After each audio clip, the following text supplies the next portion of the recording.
And the Human Resource Development Council, HRDC, plans to turn a home in the Bozeman neighborhood into a temporary overflow location for the warming center. MTN's Gabby Crevitt has more on how neighbors are responding.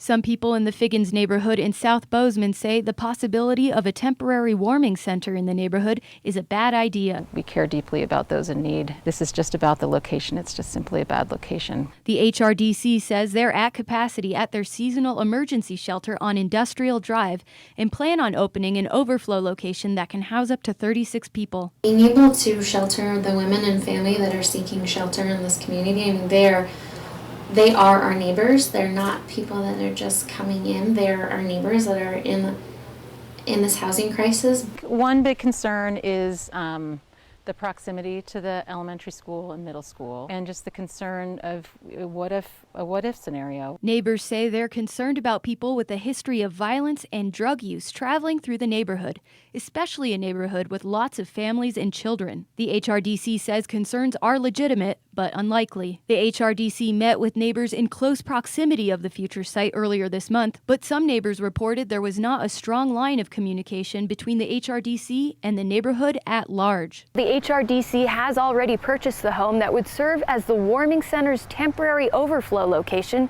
They're still actively looking for other locations that would make a better fit. And even if they were to move forward with the current location and its plans, they still need to get approved by the city. We know it's not an ideal location. We still are looking, and we don't want it there. Some in the neighborhood and many in the community have voiced their strong support for the possible warming center. In Bozeman, Gabby Crevitt, MTN News.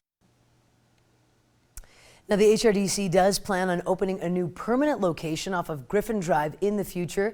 The warming center on Industrial Drive is open between November and March.